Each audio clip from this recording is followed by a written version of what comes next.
the final sequence on her console before standing to face her Draveri supervisor. "The environmental systems are running at optimal efficiency," she said, handing over her access badge. "I've left detailed maintenance protocols in the main database. You cannot simply leave." The Draveri sputtered, mandibles clicking in agitation.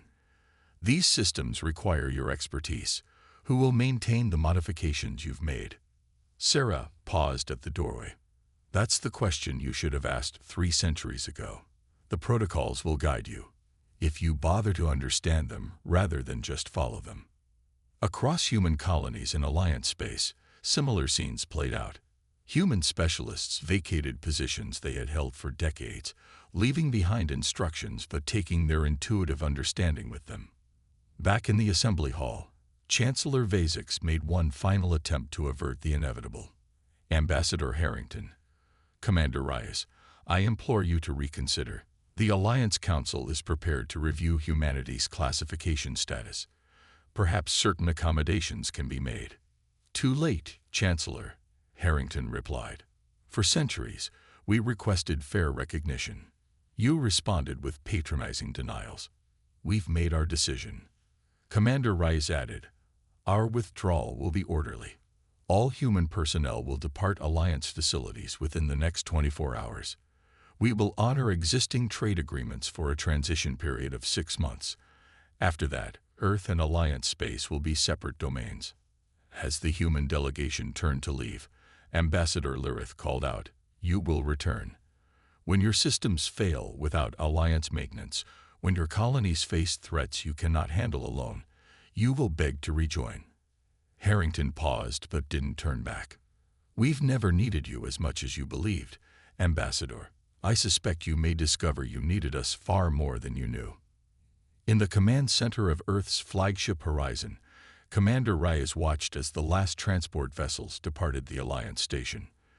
The massive structure, once the pride of cooperative galactic civilization, already seemed diminished somehow. "All personnel accounted for," Commander reported her second-in-command, Captain David Okoro. "Earth's government confirms Operation Independence is complete. Hidden facilities across the solar system are now online." For the first time in hours, Alina allowed herself to relax slightly. "Any response from Alliance military vessels?" "They're maintaining position, ma'am. Observing but not interfering." "They're probably still in shock," Alina said. "Set course for Earth. Maximum speed." As the human fleet activated their independently developed drive systems, Alliance observers recorded the energy signatures with growing concern. The human vessels accelerated to speeds that surpassed the fastest Alliance military ships, then vanished into hyperspace with a distinctive blue flash rather than the golden ripple of standard Alliance technology. On Earth, the Planetary Council gathered in the ancient United Nations building in New York, watching the return of their fleet on massive view screens. President Sofia Mendes stood as Commander Reyes delivered her report via holographic projection. "Operation Independence has been successfully completed, Madam President. All human personnel have been withdrawn from Alliance facilities. Our fleet will reach Earth space within 18 hours. "Casualties?" asked the President. "None, ma'am. The Alliance was unprepared for our departure. They never suspected we could function without them."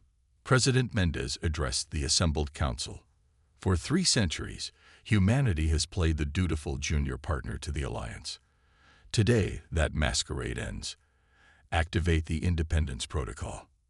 Across Earth and throughout human colonies on Mars, Europa, and distant systems, hidden facilities powered up. Technologies developed in secret came online. Systems that had been deliberately restrained to Alliance standards were unleashed to their full potential. In his private office, Ambassador Harrington poured a drink and gazed out at the stars. His aide, Miguel Santos, entered with a data tablet. "The Alliance Council has just issued a formal condemnation of Earth's actions," Miguel reported. "They're classifying us as a rogue civilization and warning other species against maintaining relations with us." Harrington sipped his whiskey. "Exactly as predicted. And the monitoring devices. The last Alliance surveillance systems have been neutralized. We are truly independent. Not just independent, Miguel, Harrington said, raising his glass to the stars. Free. For the first time since we joined the Alliance, humanity will determine its own destiny.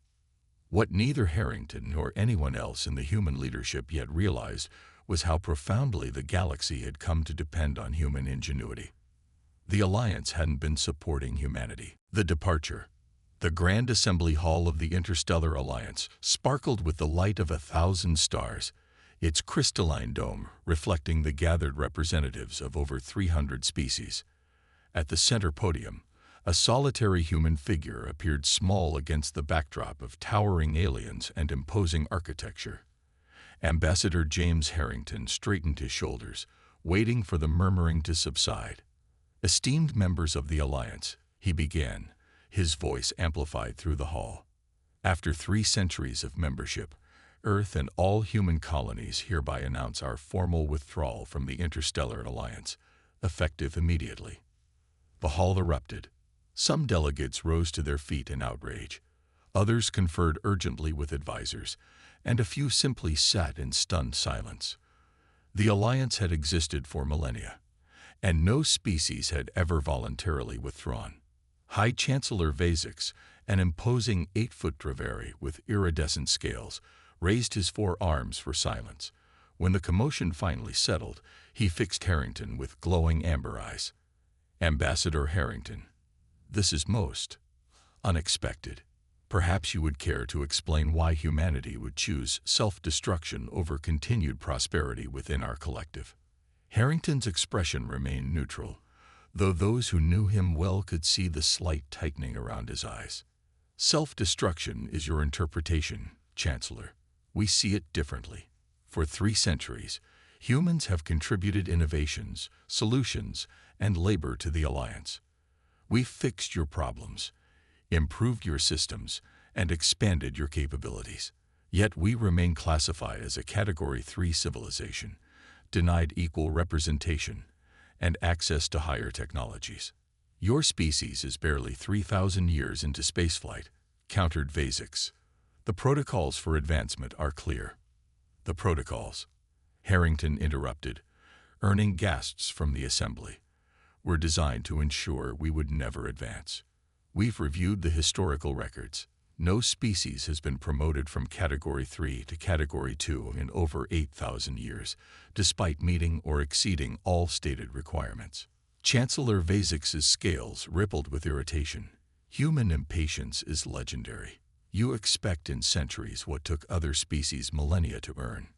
Commander Elena Reyes, head of Earth's military contingent, stepped forward to join Harrington. Unlike the ambassador's diplomatic attire, her uniform bore no Alliance insignia, only the symbol of Earth's united government. It's not impatience, Chancellor, she said, her voice cutting through the tension. It's recognition of a deliberately rigged system. While classified as technologically dependent, human engineers have quietly solved problems your Category 1 species couldn't handle. Our scientists have provided insights your ancient institutions missed. Yet our requests for recognition are consistently denied. A delicate crystalline being floated forward.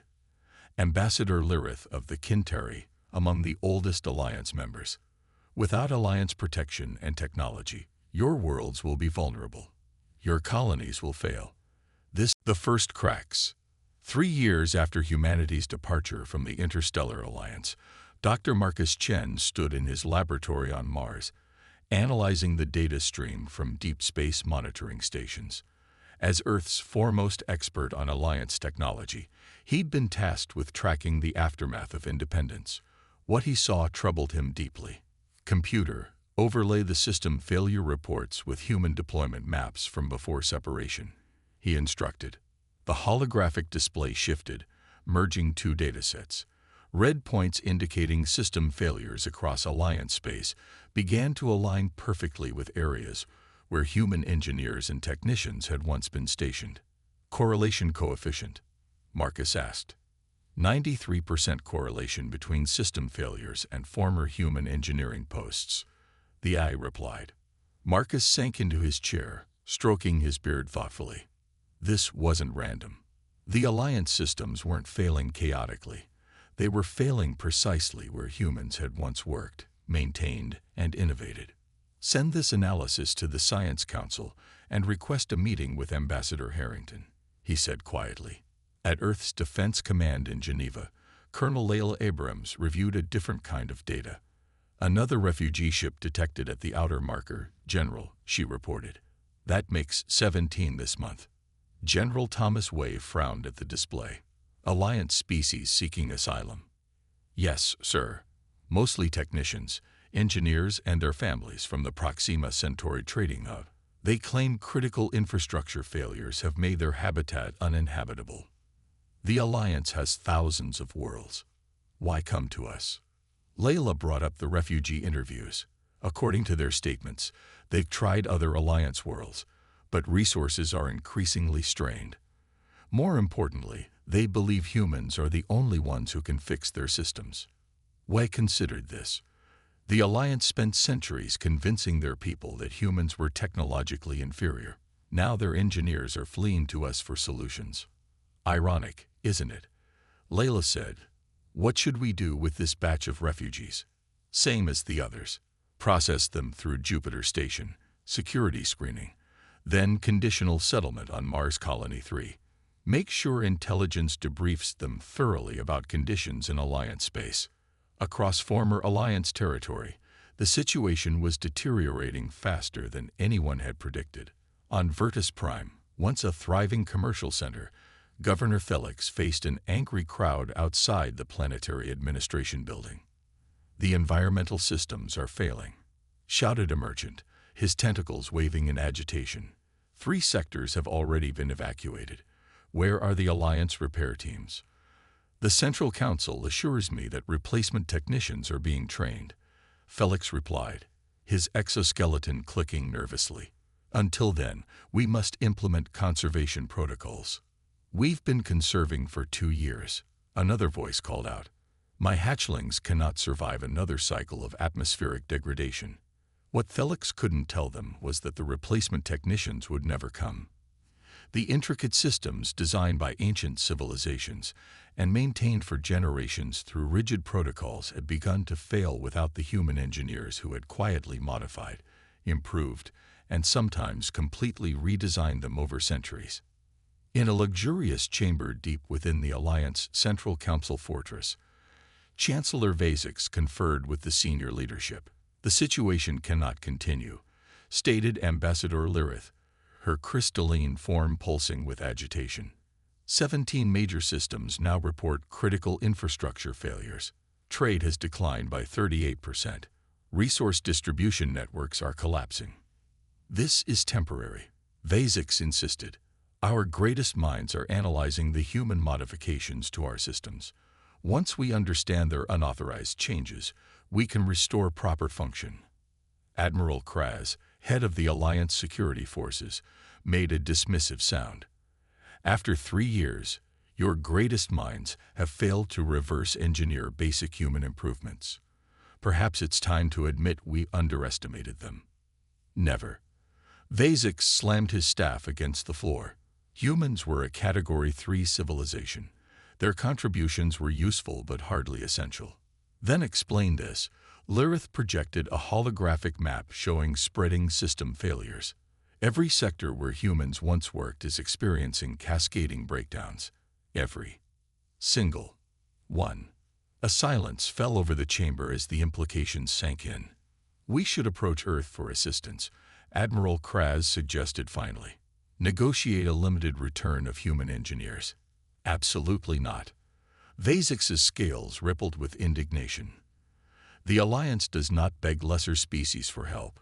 We will solve this internally. Back on Earth, Ambassador Harrington reviewed Dr. Chen's findings with the Science Council. The pattern was unmistakable. Alliance systems were failing in direct correlation to where humans had once served. This goes beyond coincidence, Marcus explained. It's not that they can't maintain their technology without us. It's that they don't understand how we improved their systems. They're following ancient protocols that no longer apply to the modified infrastructure. Elena Reyes, now Admiral of Earth's Defense Fleet, spoke up. Are we responsible for this?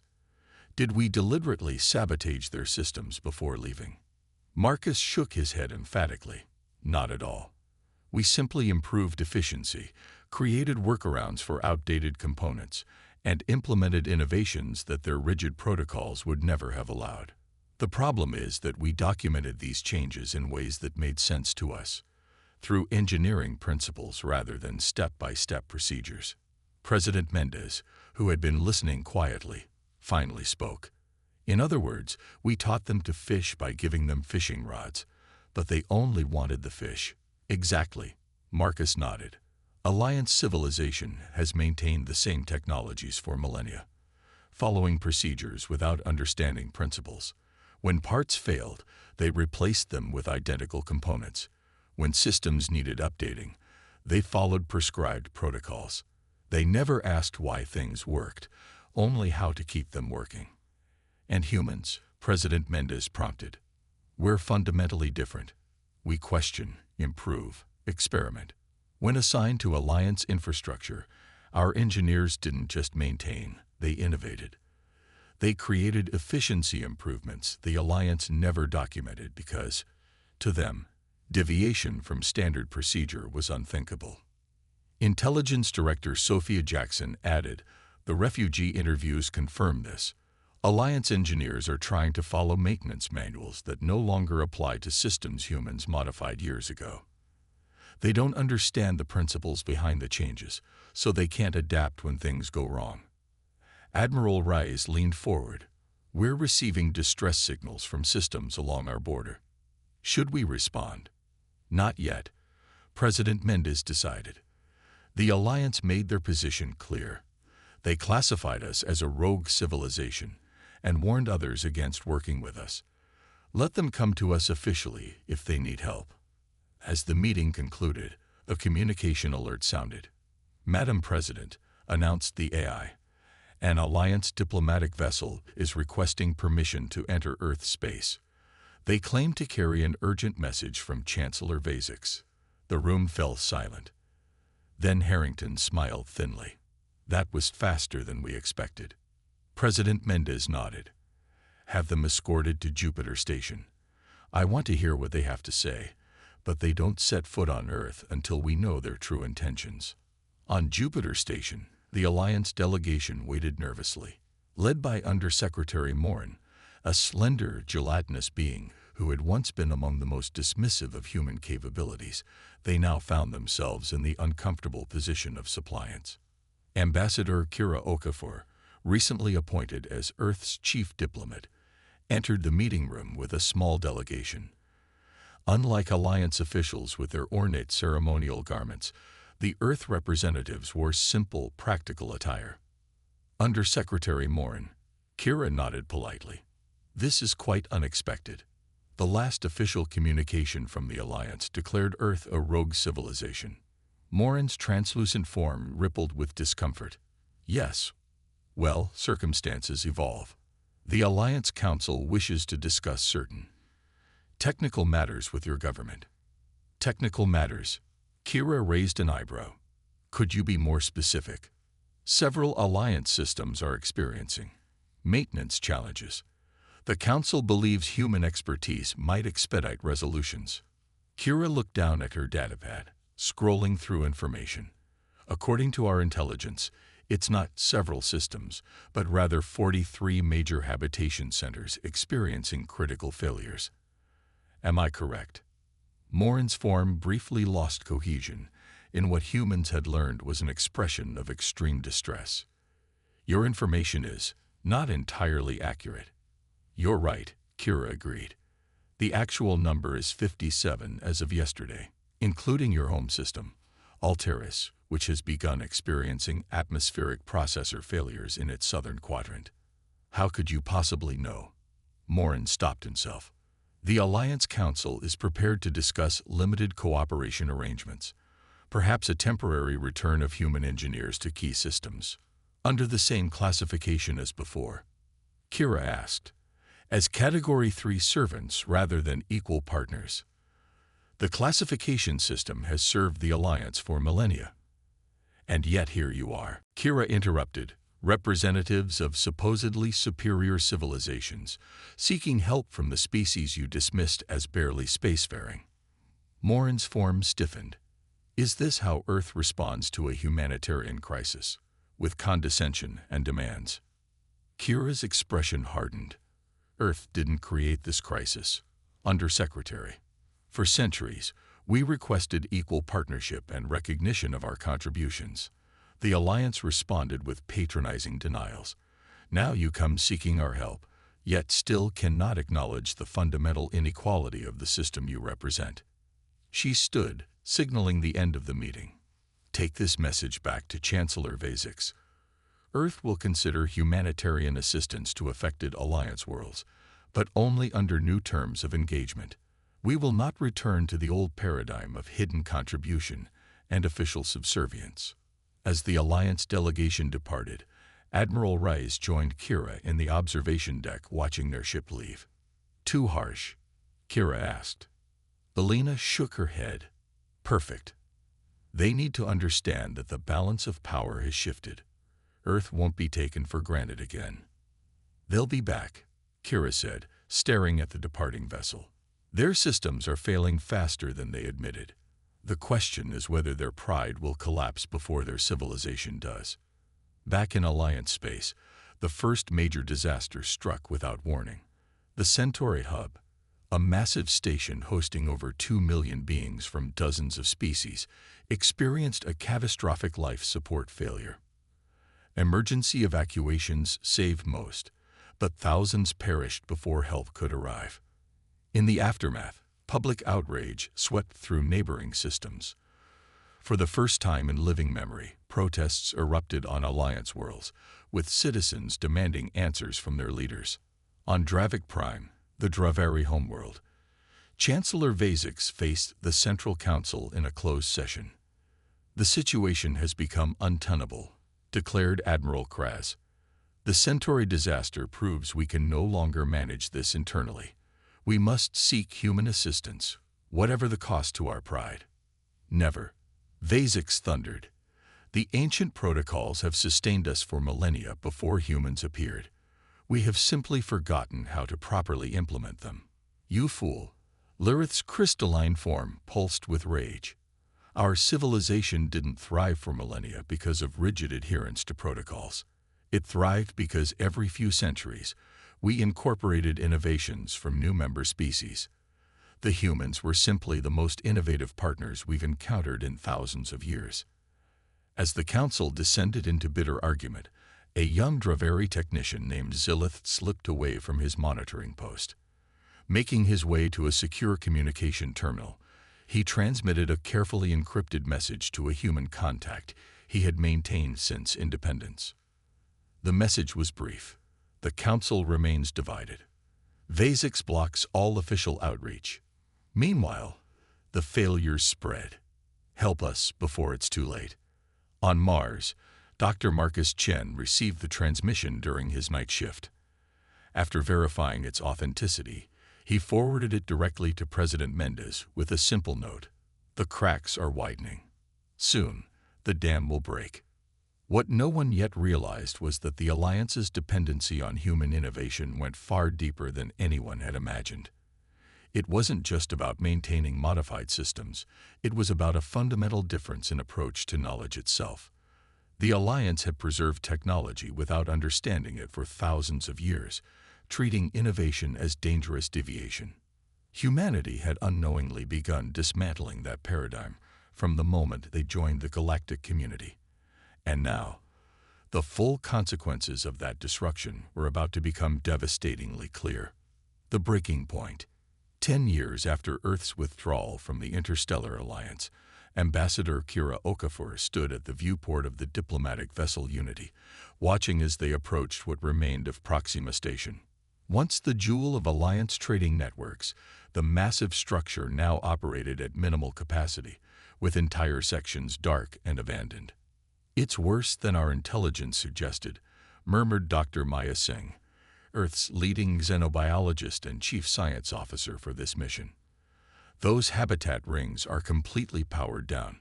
Life signs, Kira asked the ship's eye. Approximately 230,000 beings still aboard, Ambassador. Station designed for capacity of 2 million. Environmental systems operating at 38% efficiency. Captain Javier Rodriguez, commanding the Unity, shook his head. They should have evacuated months ago. Why stay in these conditions? Because they have nowhere to go, Kira replied quietly. According to our intel, half the Alliance worlds are experiencing similar infrastructure failures. The refugee crisis has overwhelmed the functioning systems. After years of pride and denial, the Alliance Council had finally made a formal request for Earth's assistance.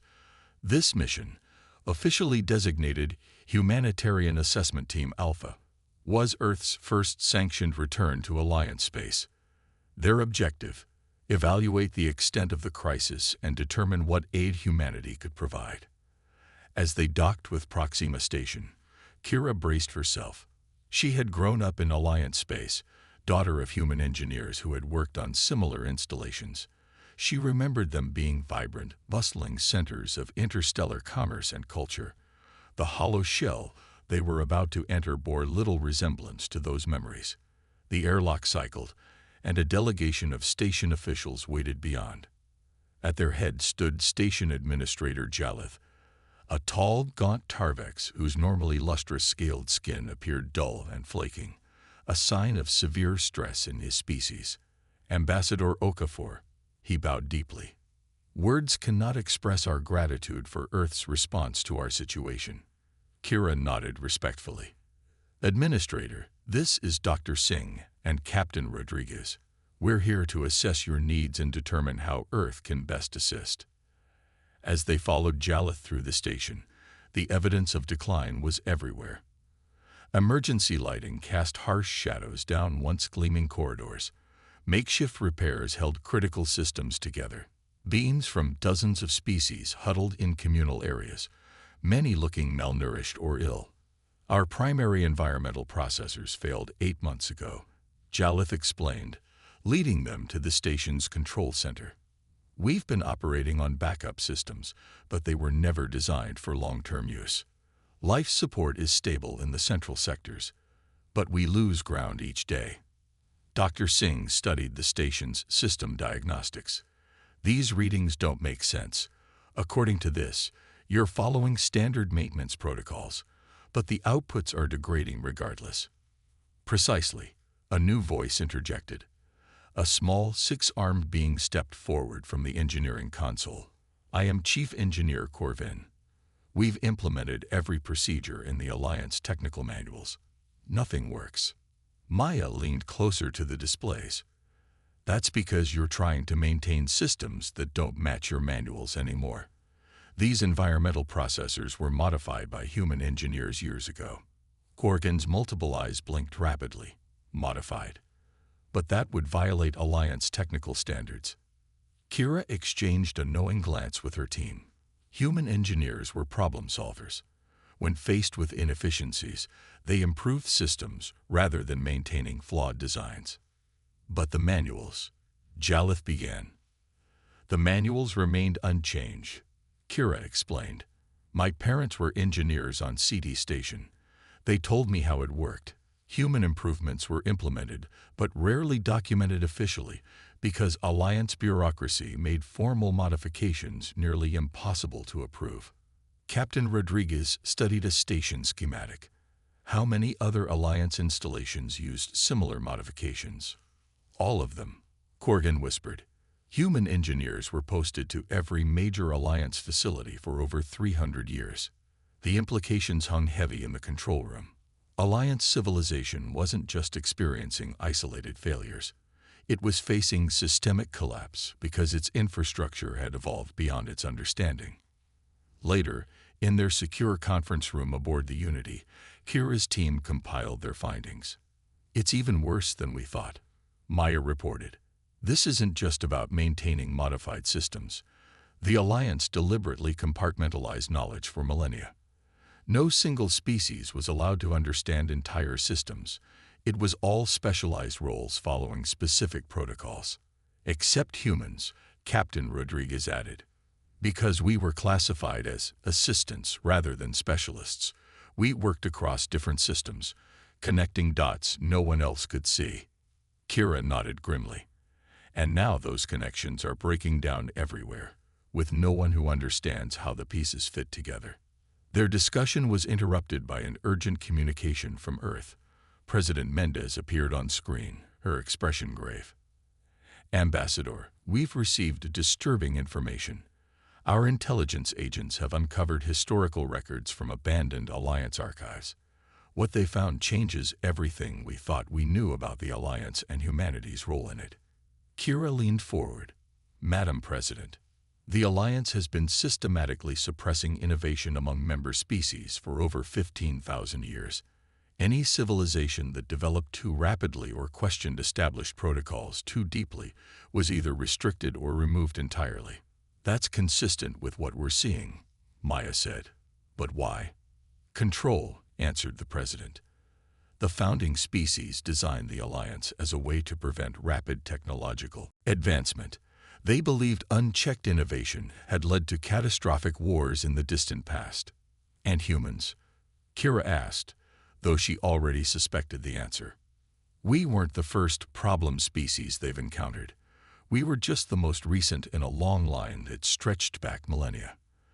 The difference is, previous innovative species were isolated or removed before they could significantly influence Alliance infrastructure. Humanity was allowed to remain because we were useful, but they never anticipated how deeply we would integrate into their systems. The revelation sparked intense debate back on Earth. In an emergency session of the Planetary Council, Admiral Reyes argued passionately for limited intervention. We cannot stand by while billions suffer, regardless of how the Alliance treated us, she insisted. Basic humanitarian principles demand we help. Defense Secretary Omar Patel disagreed. The Alliance deliberately suppressed our advancement for centuries. They classified us as inferiors while secretly depending on our innovation. Why should we rescue them from a crisis of their own making? Ambassador Harrington, now in his 70s but still sharp as ever, offered a middle path. This isn't about revenge or absolution. It's about shaping the future of galactic civilization. If we do nothing, the Alliance collapses entirely, creating chaos that will eventually threaten our borders. If we simply restore their systems without addressing the underlying cultural problems, we perpetuate a broken paradigm. President Mendez listened to all sides before rendering her decision. We will establish Operation Revival, a limited program to provide technical assistance to Alliance worlds that agree to our terms. But our goal isn't to prop up the old system, it's to transform it. Back on Proxima Station, Kira shared Earth's decision with Administrator Jalith and the Station Council. Earth will provide engineering teams to stabilize your critical systems, she explained. But there are conditions. Jalith's expression showed both relief and wariness. What conditions? First, our engineers won't just fix your systems. They'll teach your people how they work. No more following procedures without understanding principles. The Alliance protocols forbid, began one council member. The Alliance protocols are what brought you to this crisis, Kira interrupted. Second condition. Proxima Station must welcome human settlement on equal terms, not as visitors or assistants, but as full community members with equal rights and representation. The council erupted in objections until Jalith raised his hand for silence. Ambassador, you must understand the cultural shift you're asking for. For millennia, the Alliance has functioned on hierarchical knowledge distribution. What you propose would fundamentally change our society. Yes, Kira agreed simply. That's precisely what we propose. The old way is failing. You can evolve or collapse. The choice is yours. After hours of heated debate, the Proxima Council accepted Earth's terms. Within days, the first human engineering teams arrived, accompanied by teachers, cultural liaisons, and families prepared for long-term settlement. Chief Engineer Elena Gonzalez led the technical response team.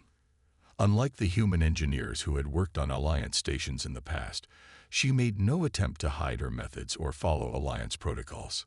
First rule, she announced to the mixed team of human and alien technicians assembled in the main engineering bay.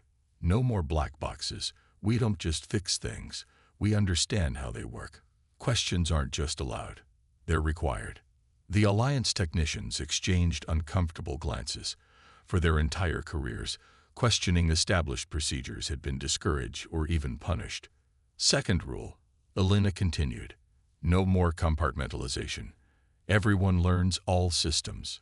Specialization is fine, but basic cross-disciplinary understanding is essential.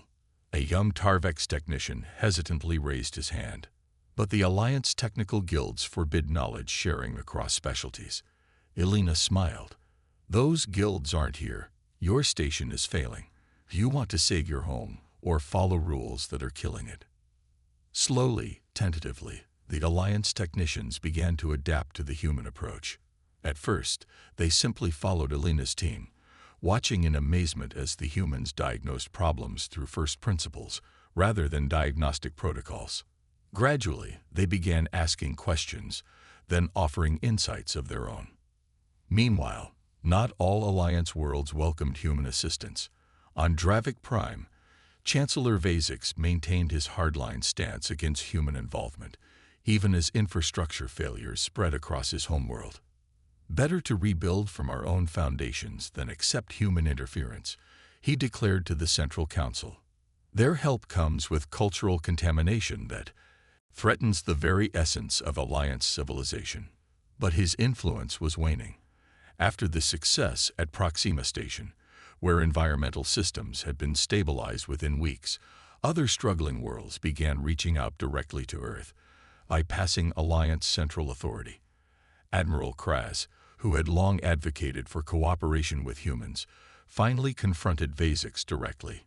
Your pride condemns millions to suffering, he said, his military decorations gleaming as he towered over the Chancellor. The Alliance is splintering while you cling to failed policies. Traitor, Vasix hissed. You would surrender our ancient ways to human corruption. I would save our people, Kraz replied calmly.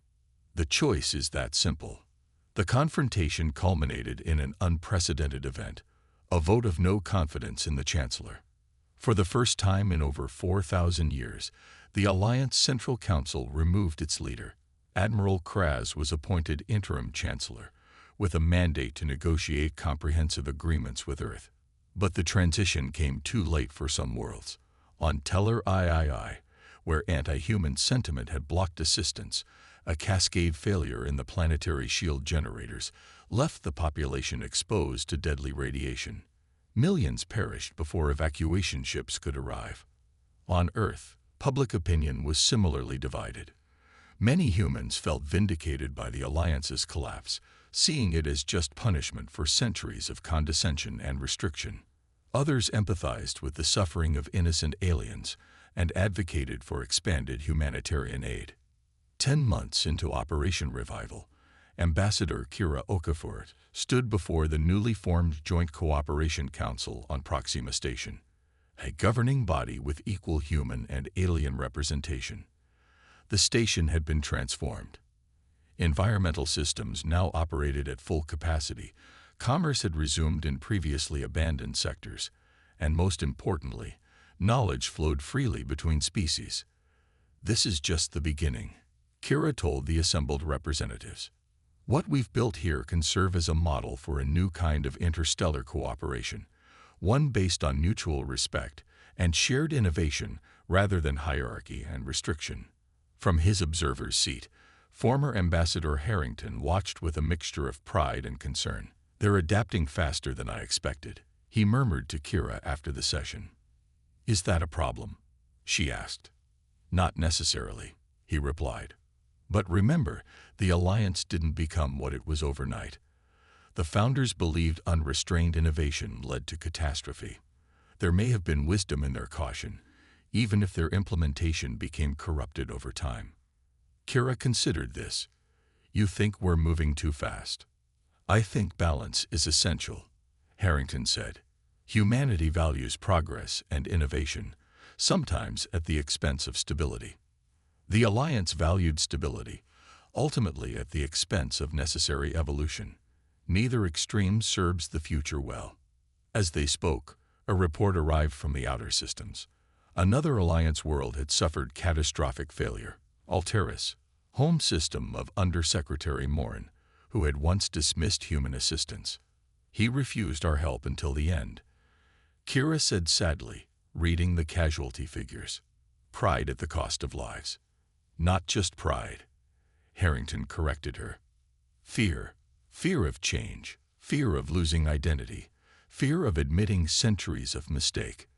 Across what had once been Alliance space, that fear was giving way to desperate pragmatism as system after system faced the choice between accepting human assistance or collapse.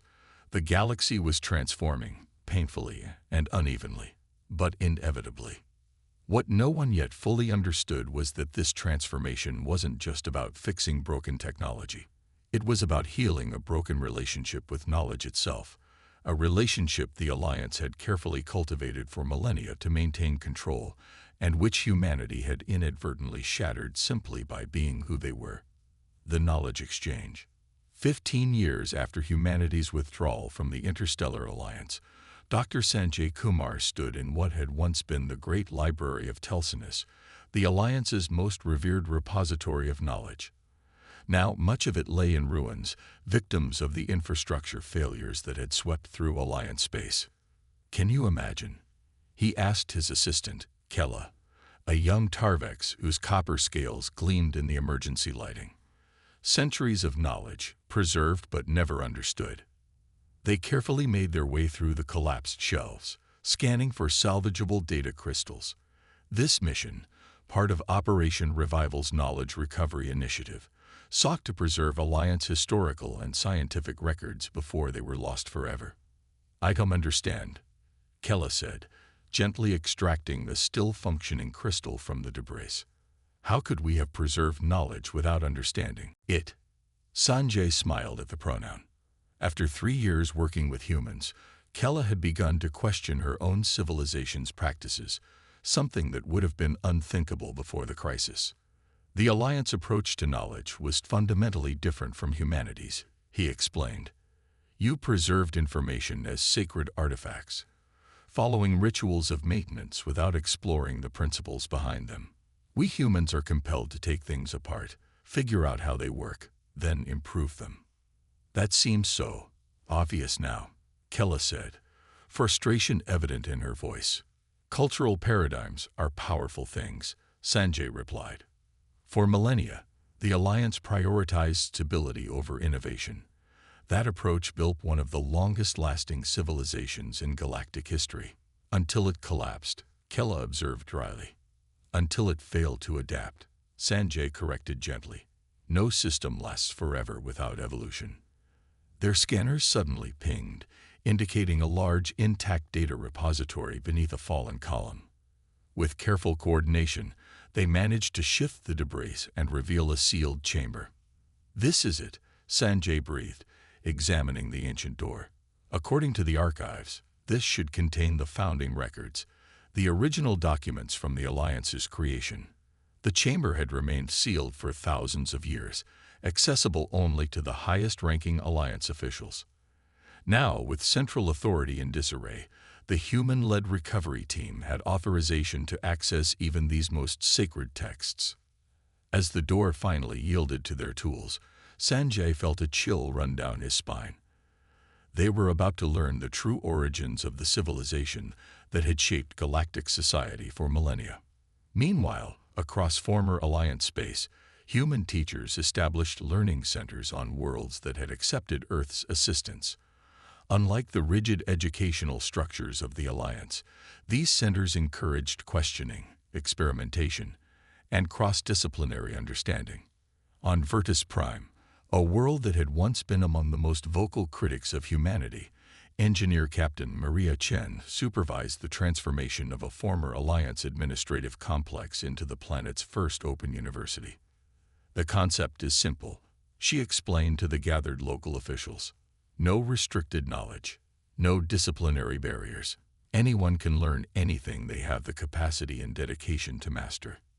Administrator Drell, a massive arthropoid whose species had once held Category 1 status in the Alliance hierarchy, clicked his mandibles skeptically.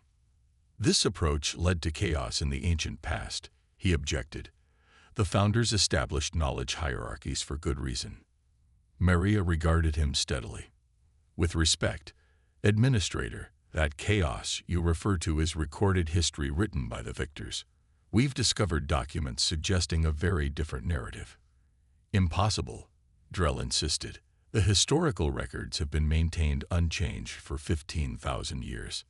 Exactly the problem, Maria replied. They've been maintained rather than examined, questioned, or verified against emerging evidence. That's not history, it's mythology. The exchange exemplified the cultural clash occurring throughout former Alliance space. Centuries of rigid hierarchy and restricted knowledge had created deeply ingrained resistance to the human approach of open inquiry and innovation. Yet the evidence of the Alliance's failure was undeniable. World after world faced the choice between embracing change or watching their civilizations crumble. Most chose survival, however uncomfortable the transition. Back on Telsinus, Sanjay and Kella had made a discovery that would reshape galactic society's understanding of its own history. This can't be right, Kella whispered, her scales paling as she read the ancient texts. The founders weren't protecting us from chaos. They were protecting their own power. Sanjay nodded grimly. The Alliance wasn't formed as a cooperative venture between advanced species. It was created as a control mechanism after a technological revolution threatened existing power structures. The records revealed a startling truth. 15,000 years ago, a wave of rapid technological advancement had democratized power across multiple worlds. Ordinary citizens gained access to energy production, advanced manufacturing, and interstellar communication without needing centralized infrastructure. The elite classes, facing obsolescence, formed the Alliance specifically to regulate and restrict these technologies, presenting it as protection against unnamed dangers. They designed a civilization that would preserve their authority by making everyone dependent on centralized systems they controlled, Sanjay explained during an emergency briefing with Earth leadership. The knowledge restrictions, the classification system, the rigid protocols, it was all about maintaining dependency. President Amara Jackson, who had succeeded Mendez 2 years earlier, leaned forward in her chair. And the members accepted this. They didn't know, Sanjay replied.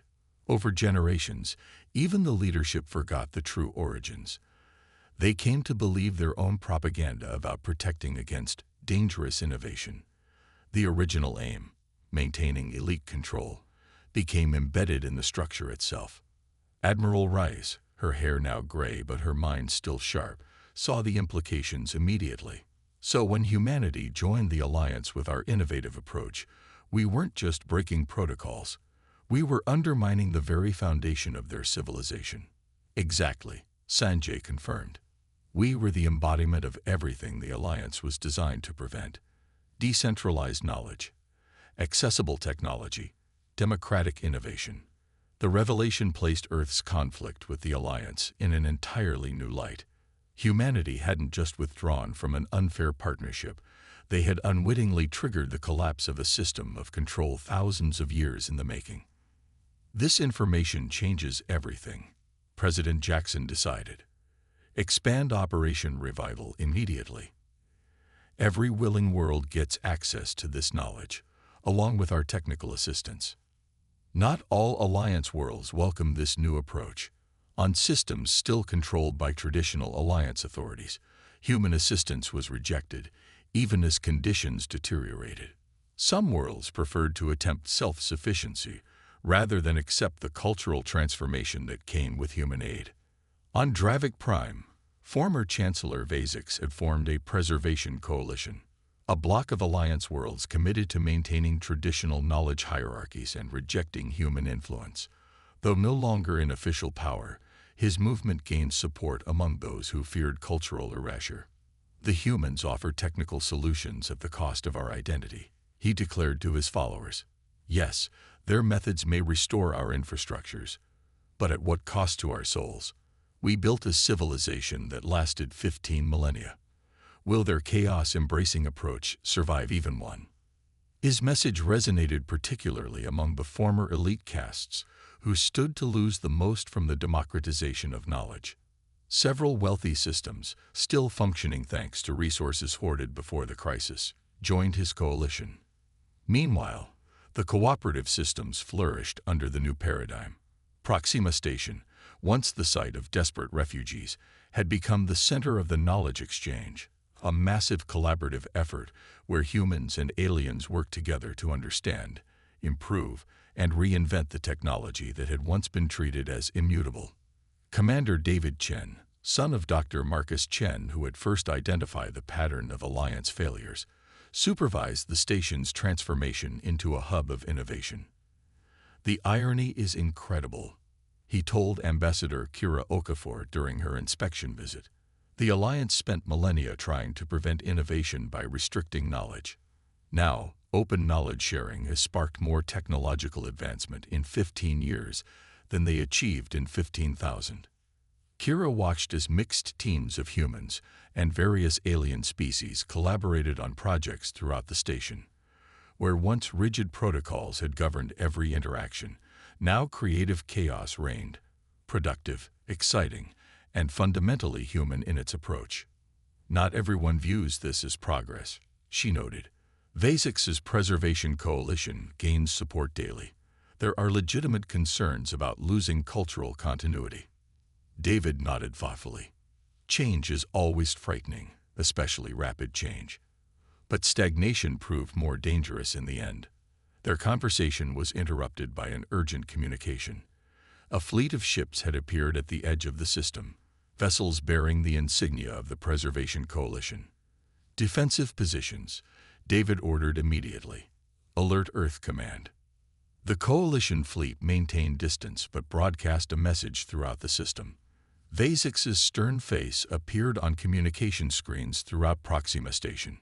"Citizens of the former Alliance," he began, his scales gleaming with ceremonial oils. "The human contagion spreads through our society, erasing thousands of years of tradition and stability. Their promise of progress masks a fundamental threat to our way of life. Join us in preserving what remains of our true civilization before it is lost forever." For nearly an hour, the Coalition vessels hovered at the system's edge, seemingly poised for conflict. Then, without explanation, they departed as suddenly as they had arrived. "A show of force," Kira suggested. "Testing our defenses." "No," David realized, checking the station's security logs. They were broadcasting on all frequencies, including restricted ones. This wasn't about us. They were recruiting from within. Sure enough, within days, several alien families departed Proxima Station, joining the Coalition fleet at rendezvous points in neutral space.